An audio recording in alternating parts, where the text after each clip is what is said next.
నమస్తే తెలుగడ్డ ప్రేక్షకులకు స్వాగతం. సుప్రీంకోర్టులో కొన్ని సీల్డ్ కవర్లు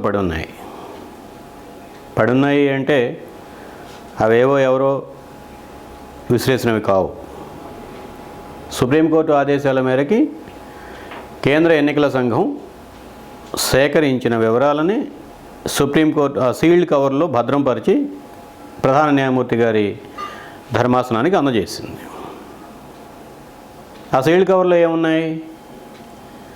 దేశంలో ఉన్నటువంటి 105 రాజకీయ పార్టీల ఖాతాల వివరాలు ఉన్నాయి. ఈ 105 రాజకీయ పార్టీల్లో దాదాపుగా 70 రాజకీయ పార్టీలు కనీసం ఎన్నికల సంఘం ద్వారా గుర్తింపు కూడా పొందని పార్టీలు. ఎన్నికల సంఘం ద్వారా గుర్తింపు కూడా పొందని పార్టీల దగ్గర నుంచి సమాచారం సేకరించాల్సినటువంటి పరిస్థితి ఎన్నికల సంఘానికి ఎందుకు వచ్చింది అన్నది ప్రశ్న. ఈ ప్రశ్నకి వివరాలు తెలుసుకోవాలి, సమాధానం కావాలి అంటే మరి కొంత మనం దాదాపుగా ఒక 5 సంవత్సరాలు వెనక్కి వెళ్ళాలి. 2016-2017 కేంద్ర బడ్జెట్లో భాగంగా ఫైనాన్స్ బిల్లు ప్రవేశపెట్టారు. ఆ ఫైనాన్స్ బిల్లులో ఒక కీలకమైన సవరణ చేశారు. ఇప్పటి వరకు ఉన్నటువంటి పద్ధతి ప్రమాణం చట్టం ప్రకారం ఏ రాజకీయ పార్టీకి ఏ కార్పొరేట్ సంస్థ చందాలు ఇచ్చినా ఆ చందాలని ఆయా కార్పొరేట్ సంస్థలు తమ ఖాతాల పుస్తకాల్లో నమోదు చేయాలి. కాంగ్రెస్ పార్టీకి ఇంత ఇచ్చాము, బీజేపీ పార్టీకి ఇంత ఇచ్చాము, డిఎంకేకి ఇంత ఇచ్చాము, నేషనలిస్ట్ కాంగ్రెస్ పార్టీకి ఇంత ఇచ్చాము, సిపిఐ సిపిఎంలకి ఇంత ఇచ్చాము అని వాళ్ళు ఖాతాల్లో రాయాలి. ఆ విధంగా రాయటం ద్వారా ఏం జరుగుతుంది? ఏ రాజకీయ పార్టీకి ఏ కార్పొరేట్ సంస్థతో అవినాభావ సంబంధ బాంధవ్యాలు నెలకొంటున్నాయో అందరికీ తెలిసిపోయే అవకాశం ఉంటుంది. ఎందుకంటే ఆ రకంగా రూపొందించినటువంటి ఖాతాలన్నింటినీ యాన్యువల్ రిటర్న్స్, ఇన్కమ్ ట్యాక్స్ కోసం సమర్పించే యాన్యువల్ రిటర్న్స్లో కనిపిస్తాయి. గత 10-15 సంవత్సరాల కాలంలో భారతదేశంలో అత్యధికంగా చందాలు వసూలు చేసినటువంటి పార్టీగా బీజేపీ పార్టీ చరిత్రకెక్కింది. ఈ విషయాన్ని గమనించినటువంటి బీజేపీ ఒక చిన్న సవరణ చేసింది. చందాదారులు వాళ్ళు ఏ పార్టీకి ఇస్తున్నారు అనేది చెప్పకుండా ఉండొచ్చు. అయితే ఆ ఇస్తున్నటువంటి చందా నేరుగా నగదు రూపంలో కాకుండా దానికి ఒక మెలిక పెట్టారు. ఏమిటి ఆ మెలిక? స్టేట్ బ్యాంక్ ఆఫ్ ఇండియా ద్వారా state bank of India bonds release చేస్తుంది. ఎలక్ట్రల్ బాండ్స్ అని చెప్పని అంటారు. ఈ బాండ్స్ని ఆయా కార్పొరేట్ కంపెనీలు కొంటాయి. 1,00,000-10 లక్షలు ఆ బాండ్ విలువను బట్టి కొంటాయి. ఆ కొన్నటువంటి సందర్భంలో ఈ బాండ్ ద్వారా కొన్నటువంటి సొమ్ము అంటే ఆ బాండ్స్ కొనటం అంటే స్టేట్ బ్యాంక్ ఆఫ్ ఇండియాకి అన్ని బాండ్లకు సంబంధించినటువంటి విలువ జమ చేయటం. ఆ జమ చేసిన సొమ్ము ఏ రాజకీయ పార్టీకి చందా కింద వెళ్లాలో వీళ్ళు ప్రతిపాదిస్తారు, బాండ్ కొనేవాళ్ళు. ఇది ఎలక్ట్రల్ బాండ్ సిస్టమ్. అంటే దీనివల్ల ఏమవుతుంది? మొన్నటి వరకు 2016 వరకు ఏ రాజకీయ పార్టీకి ఏ కార్పొరేట్ కంపెనీ ఎంతెంత చందా ఇస్తుంది, ఎన్నిసార్లు ఇస్తుంది, ఎందుకు ఇస్తుంది, ఆయా కంపెనీలకు వస్తున్నటువంటి లాభాలు ఏమిటి, లావాదేవీలు ఏమిటి, వాళ్ళు చేసే కొత్త పరిశ్రమలు ఏంటి, వాళ్ళకి వచ్చే పర్మిట్లు, లైసెన్సులు ఏమిటి అనేది మనందరికీ తెలుస్తుంది. 2016 తర్వాత ఆ రకంగా తెలుసుకునే వెసులుబాటు లేదు ఈ దేశానికి. దీనిపైన పార్లమెంట్లో పెద్ద ఎత్తున చర్చ జరిగింది. ఎన్నికల సంఘం మొదలుపెట్టి మాజీ ఎన్నికల సంఘం ప్రధాన అధిపతులుగా అంటే చైర్మన్స్గా పనిచేసినటువంటి వాళ్ళు, చీఫ్ ఎలక్టరల్ కమిషన్స్గా పనిచేసినటువంటి వాళ్ళందరూ ఈ ప్రతిపాదన భారతదేశంలో ప్రజాస్వామ్యంలో ధన ప్రభావాన్ని మరింతగా వెచ్చలవిడిగా పెంచేదానికోసం తోడ్పడే చర్య, అంతేకాకుండా ఈ ధన ప్రభావం కూడా ఒక పార్టీకి అనుకూలంగా పంపు చేయడానికి ఉపయోగపడే చర్య అని చెప్పి ఆందోళన వ్యక్తం చేశారు. దానిపైన చాలామంది స్వతంత్ర సంస్థలు, అసోసియేషన్ ఫర్ డెమోక్రటిక్ రిఫార్మ్స్ లాంటి సంస్థలు కానీ, స్వతంత్రంగా ఉన్నటువంటి న్యాయవాదులు కానీ, న్యాయవేత్తలు కానీ సుప్రీంకోర్టులో అనేక పిటిషన్స్ దాఖలు చేశారు. 2019లో పిటిషన్స్ దాఖలయ్యాయి ఎన్నికల కంటే ముందే. ఈ ఎన్నికల బాండ్స్ సంబంధించి స్టేట్ బ్యాంక్ ఆఫ్ ఇండియాకి చాలామంది ఆర్టీఐ కింద అప్లికేషన్ పెట్టారు.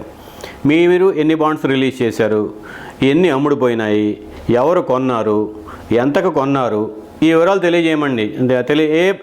ఏ పార్టీకి మీరు తిరిగి జమ చేశారు, ఈ వివరాలను తెలియజేయాలి అని చెప్పి సమాచార హక్కు చట్టం కింద చాలా వివరాలని కోరుతూ అప్లికేషన్స్ వచ్చాయి. కానీ ప్రభుత్వం ఏదైనా ఒక సమాచారాన్ని, ఒక నిర్ణయాన్ని ప్రజలకు చెప్పదలుచుకోకపోతే వాళ్ళు తీసుకునే ఏకైక ఎక్స్క్యూజ్ కుంటి సాకు, జాతీయ భద్రతా అవసరాల రీత్యా మేము ఈ సమాచారాన్ని చెప్పలేము. అటువంటి చాలా ఆర్టీఐ కమిషన్స్లో, ఆర్టీఐ అప్లికేషన్స్లో మనకి వచ్చినటువంటి సమాధానాలు చాలా ఉన్నాయి, వందల వేలు ఉన్నాయి. అదే పద్ధతుల్లో స్టేట్ బ్యాంక్ ఆఫ్ ఇండియా కూడా సమాచారం ఇవ్వటం నిరాకరించింది. అంతిమంగా ప్రజాస్వామ్యం పతనం అవుతోంది, ప్రజాస్వామ్యంపై ధనస్వామ్యం ప్రభావం పెరుగుతోంది అని చెప్పి ఆందోళన చెందినటువంటి కొంతమంది వ్యక్తులు, న్యాయవాదులు, అట్లాగే సంస్థలు సుప్రీంకోర్టును ఆశ్రయించాయి. 2020 ఫిబ్రవరిలో ఆ రోజు ఉన్నటువంటి సుప్రీంకోర్టు ప్రధాన న్యాయమూర్తి గారు రంజన్ గగోయ్ ఆయన ఎన్నికల సంఘానికి ఆదేశం జారీ చేశారు. అన్ని వివరాలు సేకరించండి, మాకు సమర్పించండి, అయితే సీల్డ్ కవర్లో సమర్పించండి అని చెప్పి. ఒకసారి న్యాయస్థానానికి వచ్చిన తర్వాత అది సీల్డ్ కవర్ న్యాయం అనేది గగోయ్ గారు వచ్చిన తర్వాతనే మొదలైంది. రాఫెల్ యుద్ధ విమానాల కొనుగోలుకు సంబంధించినటువంటి సమాచారాన్ని కూడా సీల్డ్ కవర్లోనే ఇవ్వటం. ఆ సీల్డ్ కవర్లో ఉన్న సమాచారం కేవలం న్యాయమూర్తులకు మాత్రమే తెలుస్తుంది, సీల్డ్ కవర్ ఇచ్చినటువంటి వాళ్ళకి మాత్రమే తెలుస్తుంది. మిగతా కక్షిదారులకి, భాగస్వాములకి, ఆ ఫిర్యాదు మీద వాదోపవాదాలకి, ఆ పిటిషన్స్ వేసినటువంటి వాళ్ళకి కానీ తెలియదు. సో ఇది కొత్త సాంప్రదాయం. బహుశా ప్రపంచంలో ఈ తరహా సాంప్రదాయం ఎక్కడైనా ఉందేమో, నా దృష్టికి అయితే లేదు. ఆ సీల్డ్ కవర్ సాంప్రదాయంలోనే దేశంలో ఉన్నటువంటి రాజకీయ పార్టీల యొక్క చందాలు, ఖాతాల వివరాలను సేకరించి మాకు సమర్పించండి అని చెప్పి సుప్రీంకోర్టు ఆదేశించింది. దాదాపుగా దేశంలో 2800 రాజకీయ పార్టీలు ఉన్నాయి, రిజిస్టర్డ్ చేసుకున్న పార్టీలు. అందులో 105 రాజకీయ పార్టీలకు సంబంధించినటువంటి సమాచారాన్ని ఈ సీల్డ్ కవర్ ద్వారా ఎన్నికల సంఘం సుప్రీంకోర్టుకి సమర్పించింది. ఈ 105 రాజకీయ పార్టీల్లో కనీసం 70 పార్టీలు మొదట్లోనే చెప్పినట్టుగా గుర్తింపే పొందలేదు. ఎన్నికల సంఘం ద్వారా గుర్తింపు పొందని పార్టీలు, వాళ్ళందరి దగ్గర కొంత సమాచారం సేకరించడం కోసం రిపోర్టర్స్ కలెక్టివ్ అని ఒక స్వచ్ఛందంగా విలేకరుల బృందం దేశవ్యాప్తంగా అనేక ప్రాంతీయ పార్టీలతోటి చర్చలు జరిపి, వాళ్ళతోటి ప్రశ్నోత్తరాలు నడిపి సమాచారాన్ని సేకరిస్తే మనం తీరా తేలింది ఏందయ్యా అంటే, ఇదే సుప్రీంకోర్టులో ఉన్నటువంటి సీల్డ్ కవర్ ఓపెన్ చేయడం ద్వారా తెలిసిన సమాచారం కాదు. సుప్రీం సీల్డ్ కవర్ ద్వారా తమ రాజకీయ పార్టీకి సంబంధించినటువంటి సమాచారాన్ని అందజేసినటువంటి వాళ్ళు ఇచ్చిన సమాచారం ప్రకారం తెలిసిన విషయాలు. కేవలం 17 పార్టీలు మాత్రమే ఇందులో జాతీయ పార్టీలు ఉన్నాయి, ప్రాంతీయ పార్టీలు ఉన్నాయి, అట్లాగే జాతీయ పార్టీలకు సంబంధించినటువంటి రాష్ట్ర విభాగాలు ఉన్నాయి. ఉదాహరణకి Bharatiya Janata party Telangana committee, Bharatiya Janata party Maharashtra committee, అట్లాగే Congress, PCC, Haryana PCC, Punjab PCC, Bengal PCC ఇట్లా ఉంటాయి. సిపిఎంకి సంబంధించి కూడా ఆ రకమైనటువంటి రాష్ట్ర కమిటీలు ఇవన్నీ ఉంటాయి. ఇందులో కేవలం 17 పార్టీలకు సంబంధించి మాత్రమే డబ్బులు ముట్టినటువంటి, ఎలక్ట్రల్ బాండ్స్ ద్వారా డబ్బులు ముట్టినటువంటి పార్టీలు 17.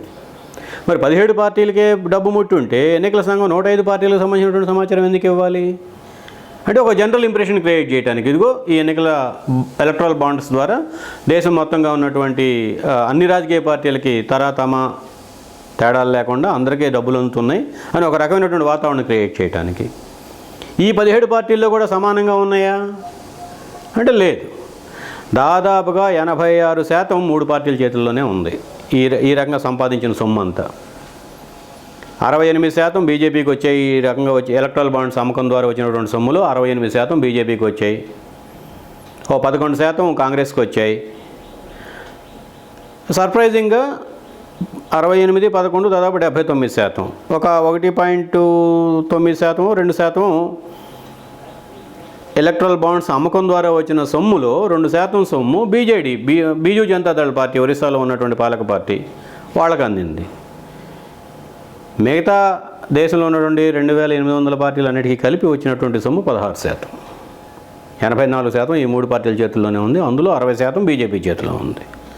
మరి ఎన్నికల్లో దేశవ్యాప్తంగా 2019 పార్లమెంట్ ఎన్నికల సందర్భంగా ప్రధానమంత్రి గారు ఒకచోట బహిరంగ సభ పెడితే ఆ బహిరంగ సభ అనేక చోట్ల ఎల్ఈడి స్క్రీన్లు పెట్టి అదే విషయాన్ని అదే బహిరంగ సభలో మాట్లాడినటువంటి విషయాన్ని దేశవ్యాప్తంగా ప్రసారం చేయడానికి ఖర్చు పెట్టారు. సరే, వాట్సాప్లు, సోషల్ మీడియాలు, బల్క్ మెసేజెస్లు ఇట్లాంటి ఎంత ఖర్చు పెట్టడానికైనా ఇంకా బీజేపీకి వచ్చినటువంటి కష్టం నష్టం ఏముంటుంది? ఇన్ని వేల కోట్ల రూపాయలు ఎలక్ట్రల్ బాండ్స్ ద్వారా వచ్చిన తర్వాత. సో ఎప్పటికైనా భారత ప్రధాన న్యాయమూర్తి గారు అక్కడ ఉన్నటువంటి సీల్డ్ కవర్లు ఓపెన్ చేసి ఎలక్ట్రల్ బాండ్స్ సంబంధించినటువంటి ఇవి ఎలక్ట్రల్ బాండ్స్ చట్టవిరుద్ధమా, చట్టబద్ధమా, రాజ్యాంగ విరుద్ధమా అన్నదికి అక్కడ ఉన్నటువంటి ప్రశ్న, దీనికి సమాధానం చెప్తారని చెప్పి ఆశిస్తున్నాం.